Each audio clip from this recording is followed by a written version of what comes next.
So, Matt, as you look at the combine, I do want to start with the quarterback position because that's the position you played. What do you look for? Like, what are you most interested to see and hear next week in Indianapolis?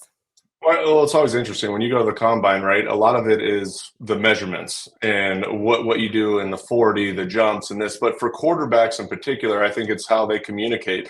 And the biggest part of the combine, which for me as a quarterback usually doesn't take place on the field, it's when you go meet with these organizations, you meet with the player personnel people, the GMs, they want to get in front of you. And while it might be a short period of time, you want to make an impression.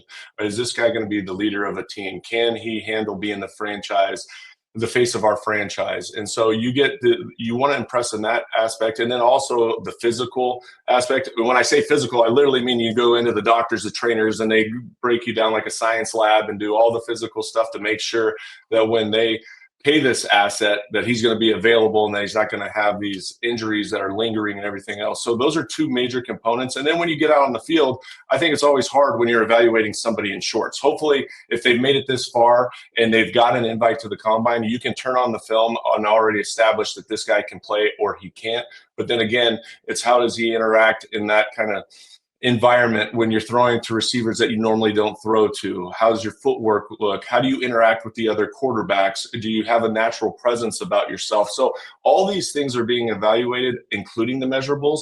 But I think the most important aspect of any combine for these people that are in the front office are to have these conversations and understand this young man on a different level. Like, we always hear about like some of the craziest questions that get asked or some of the most interesting or offbeat questions. Like, what actually do they learn? Like, what would you, if you're in those meetings and you're the team side, what are you trying to get out of these players? Right. I think that it's probably a lot of it has to do with how do they react to these type of questions, right? Do they become defensive? Do they get a little bit angry that you'd even ask that question? Now, I think that some of these guys, and we've heard all those stories, that they've crossed the line, Yeah. particularly when you get into somebody's personal life or what has taken place with family members and everything else, which, look, as a player, I would go into defense mode too to defend my family as well. So I just think that sometimes they want to create a little of adversity, stir you up, but see what your demeanor is when that happens, because in the NFL, you're going to have to take criticism, particularly at the quarterback position. You're under a microscope all the time, good, bad, or indifferent. If it's fair or not, you'll get blamed for when the team's not doing well. You'll get a lot of the credit for when the team's doing poorly and everything else. So you have to be able to handle those type of situations. And I think some of it is just how they react to those different questions. Yeah. And I think too, you always like the stuff that comes out is like, a lot of teams liking someone or somebody moving up or maybe down the draft board based on those types of conversations.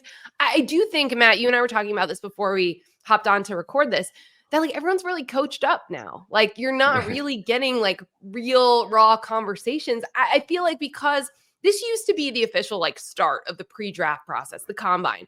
But now it's really like the second you declare pro, maybe before that now because you're signing with agents. But like everyone's got their personal trainers. They've got their places where they're working out.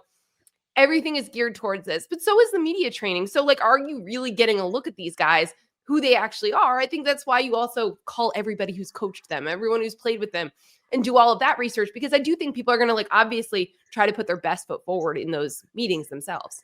Right. It's changed dramatically even since when I came out to what it is now, because all these ex-executives and all these things put together seminars for these players to go to, and they coach them on specific questions that they're going to ask. They'll even go into a detailed report of their past. Hey, well, these are some questions that might be hard questions for you to ask. I mean, that they might ask, and how do you respond to it? And so they're all coached up in such a significant way that it's hard to see through. Is this really the guy?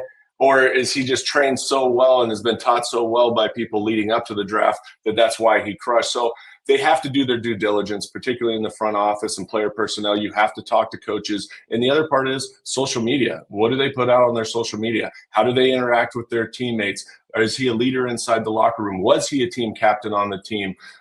If he wasn't a team captain, why is that?